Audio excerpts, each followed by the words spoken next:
Can you hear me? Can you see me? Hey, shout out to all my trappers. We definitely back lit. It's D out of Henny, man. So let's talk about this movie, Bodied, y'all. Let's get straight into it. It's 4 in the morning.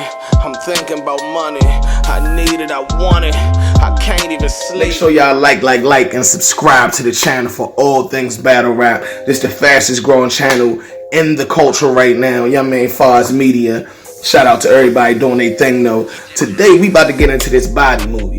But first and foremost, I want to give a shout out to Joseph Kahn and the whole entire cast.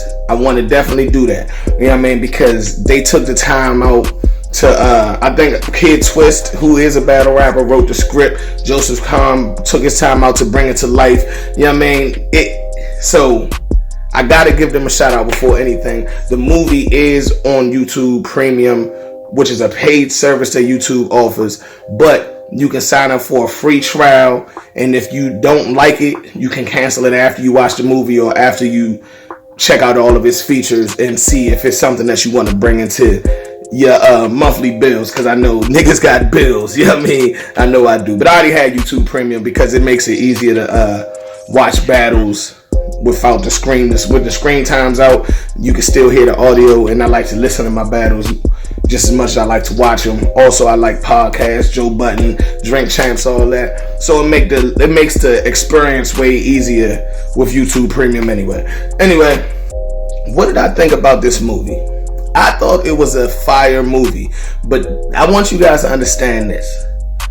I have a different type of sense of humor. Okay, so when I looked at this movie, it almost came off as a parody of 8 Mile. I don't know. I don't want to be non-PC, but anybody who looks at this movie and takes it serious, I think that you taking the wrong angle looking at it in the first place. I think it's a cross between 8 Mile, The New Guy, and You Got Served. I know that y'all like, ew, that don't even sound fire. You know what I mean? 8 Mile is fire, but then y'all probably like, The New Guy, ain't that the one with the corny white boy? Yes, it is. So obviously you understand why I would say The New Guy. And then You Got Served. It has a You Got Served feel because of the competitions, the way that the competitions were put together. It reminded me of the You Got Served, and the way they were using the word bodied was very similar to the way they was using the word you got. Y'all stop acting like y'all ain't looking You Got Served though. Y'all seen that shit, man. We looked at that movie, man. Let's stop playing. We all seen all 3 of these movies. Whether you liked them or not, I don't know. I have the type of sense of humor that allows me to appreciate a movie like The New Guy. You know what I mean? It's about a white dude who was a real super geek, was sick of this shit, went to a new school and changed his image and became the shit like the CD skip. You know what I mean? And that's very similar to what the main character in Body did. Alright, so let's get into the movie. Hold on.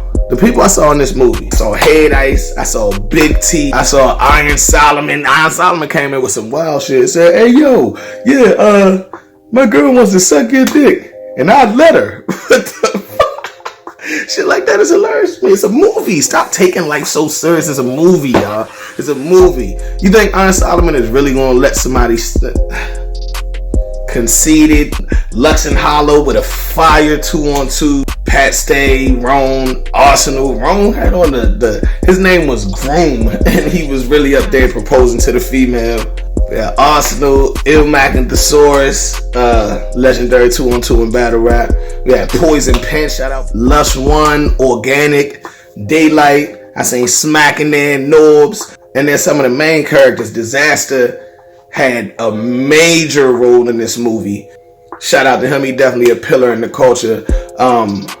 One of the Mount Rushmore nominees, one of the more mentioned names for Mount Rushmore. So I think he deserved this role, as well as Lux and Hollow, who for me were a highlight in this film. You know what I mean? I liked their comedic timing. I like Lux's character as far as the things he was saying, like when Pat Stay came up. Pat Stay's name was racist, and you know, Pat Stay came up and was like explaining why he say racist shit, and Lux was like, man, I like that shit. You know what I mean? I like that. Hollow was more the jokester. Hollow and Lux reminded me of Goods in clips. It's a lot of people in this movie that really played somebody else in battle rap. The one dude reminded me of Lush One. Everybody saying should Lush One fell away because the dude clearly was named, like, took his whole style, but Lush One was in the movie. So let's not create no type of discrepancies that are not there, you know?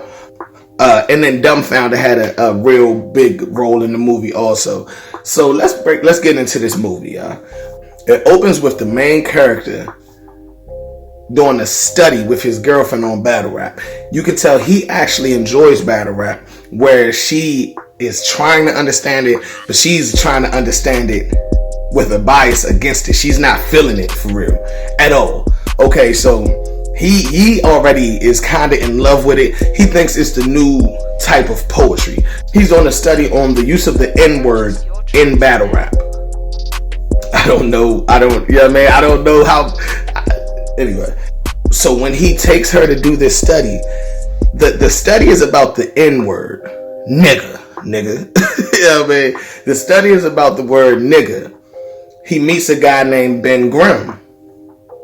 Ben Grimm kind of introduces him past what he's studying and on to characters like Pat State's character, Racist, or Dumbfounded's character, as well as the black female. I'm not saying any of the characters' names because I don't know all of them, and I smoke a lot of weed. The black girl who was not an actual battle rapper, but I like her style. I think that she could survive out if she's writing her own raps. I think she could survive in like the Queen of the Ring atmosphere. Okay, so basically it was like a mixing pot of all these different ethnicities, and the movie basically is about going too far. You know what I mean? It's about respecting boundaries versus going too far, which is basically one of the biggest issues in battle rap. Respecting boundaries versus going too far. So he goes to his first event. He's wowed by it. Ben Grimm, who isn't my favorite battler of all time. Shout out to the actor. I think he a dope actor. I seen him in a couple movies. But as an actual rapper, I think he probably was the worst battler in the movie because he was trying to do it so serious, but he couldn't find his cadence and flow. You could tell he wasn't an actual battle rapper. You know what I mean? The shit he was saying was dope. I feel like Disaster's pen was heavy in some of these people's rhymes, which made it more enjoyable. I'm talking about the lyrics were like really, really fucking dope. You know what I mean? So after the event, they leave the event. He leaves the event with Ben Grimm, who's teaching him, you know what I mean, the ins and outs of battle rap, what's accepted, what's not accepted. He even gave him the okay to use the word nigga. Alright, so out of nowhere, Sharon pops up. Billy Pistols is his name. He is the exact opposite of the Sharon that we know. Most of the people in the movie played basically themselves, even if it was an exaggerated version of themselves. Like Disaster was Disaster. He just was like the cartoon version. Megaton is Disaster.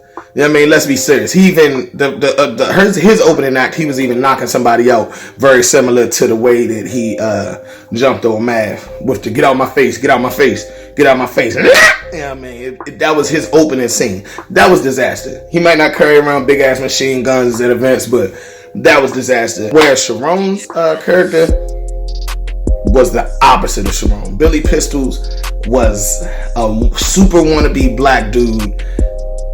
I mean, he comes out with the yo, this is Billy Pistols. I mean, but putting it on real strong, like, you know what I mean? I think that because it was so unnatural for Sharon, it was weird for me to see that, knowing that Sharon is kind of the goofy white dude that embraces being the goofy white dude. He could have played the main character, to be honest. You know what I mean? But he did his role. It was decent. It was decent. He did his job. So he challenges Ben Grimm to a rap battle. Ben Grimm was like, nah. It reminded me of White Man Can't Jump when Wesley pointed at Woody and was like, nah, you gotta go against him. So he points to the white boy like, you gotta go against my white boy, shorty. You know what I mean? So we got a white on white crime. We're about to go down. And Adam basically has a choice to make, which is the main character's name. Are we going? And you'll start to notice during the movie, he starts to say this. He not getting no reaction. All right, so he pushes the disrespect button. Bing! and then he goes over that way, and they go crazy. You know what I mean? So he went the disrespect route with Sharon. He jumped on him real quick, and they were like, where did this come from? Oh my goodness, yo, you're crazy. So next thing you know, he's getting the opportunity to battle. So he goes and he starts to be successful. He's hiding it from his girlfriend, who doesn't really like it. He battles Dumbfounded's character, and he says some of the foulest shit about Asians ever. I mean, like, even Arsenal was looking like, that's disrespectful. You know what I mean? Like, it was crazy. Like, literally, Arsenal was in the movie saying that's disrespectful, and we talking about he's the most disrespectful. Alright, so his wife didn't know about it. He's hiding it from his wife because she said, and I quote, we need Michael less, not Michael more. That's fire too, by the way. Whoever wrote this shit, like, I really enjoyed it, man. I really like little quick quips and, you know, one-liners and stuff like that. Okay, so he washes the floor. Well, he doesn't wash the floor with the guy.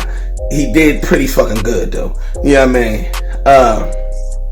But then they see Dumbfounded at work, and everybody's telling jokes, and he says an off-center joke, and they're like, yo, what's wrong with you? And he's like, damn, I thought we was joking. They're like, nah, dog, you went too far. Okay, so as you can imagine, he naturally becomes questionably the best rapper of all time, and they call him and be like, yo, we got 5 racks for you to battle Ben Grimm.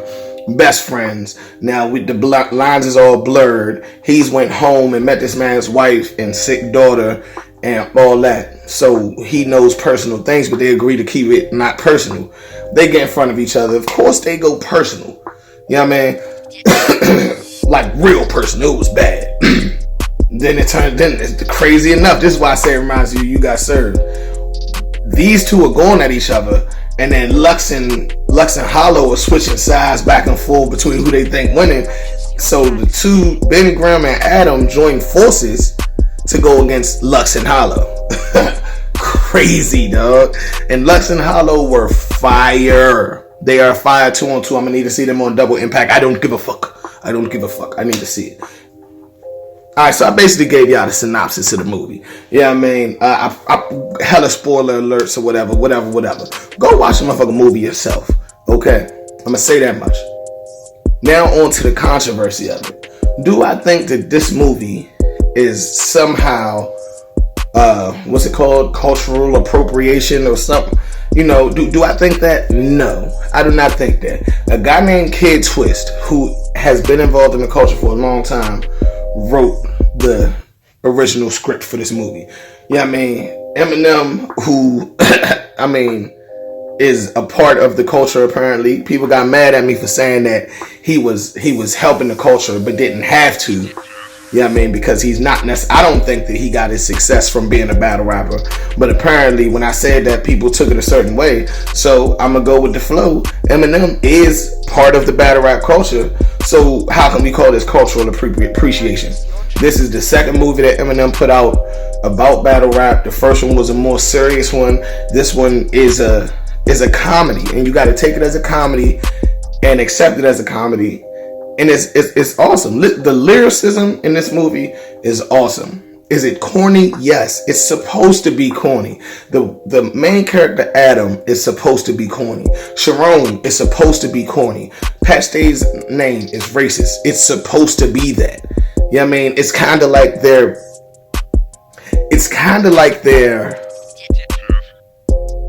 poking fun at stereotypes. That's not even kind of like. What they're doing is exposing and exploiting all types of stereotypes. And they're using battle rap to do it. You know what I mean? People use these words and stereotypes, and when you walk into a Chinese store, the stuff that Adam was saying about Dumbfounded, it probably crossed your mind. If you walk into a fucking, who knows, you know, walk into a Gap, you might see a white person and think this. You know what I mean? You go to a black person cookout, you might be thinking this. You know what I mean? If you're a different ethnicity. The movie's kind of just poking it, and basically saying, does this make me racist? I've looked at this movie 3 times already. I genuinely enjoy it. I feel like to not enjoy it, you have to go out of your way to not enjoy it, unless you just don't like this type of movie. If you don't like it as a battle rap movie, try to look at it as a regular movie, like a regular comedy movie.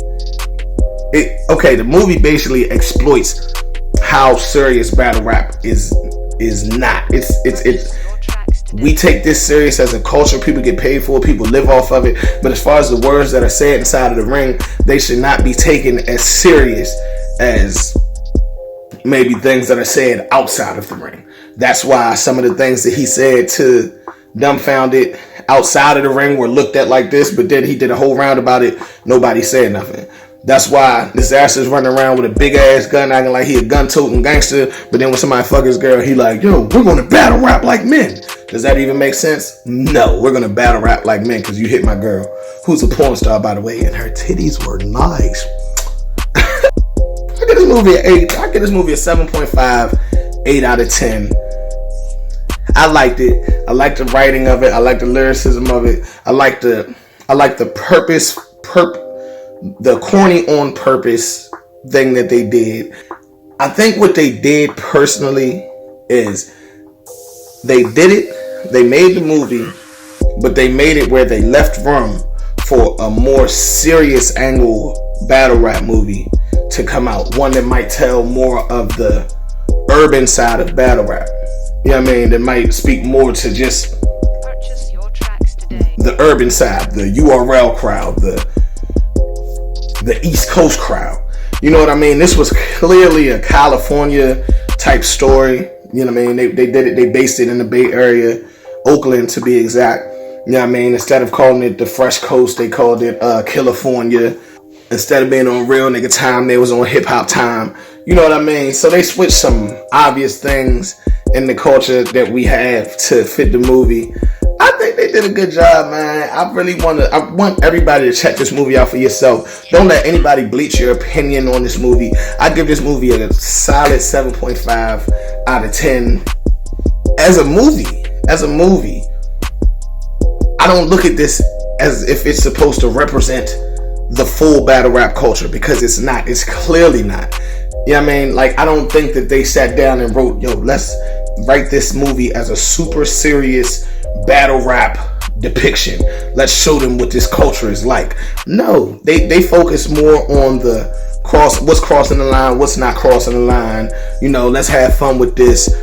Oh, these people say they gun-toting gangsters, but they don't want to fight about it. They want to rap about it. You know what I mean? I can tell it was made all in good fun. I saw a lot of my favorites in the movie. I think that they respected the culture to the best of their ability. You know what I mean? Some people are saying they could have had this. I seen somebody even say something as dumb as, yo, they could have had Chess play the main character. Newsflash, Chess is black, dog. The main character is a white guy. Pfft, stupid. You know what I mean? Come on, dog. Let's think about this. Everybody can't do everything. I enjoyed Bodied for what it was.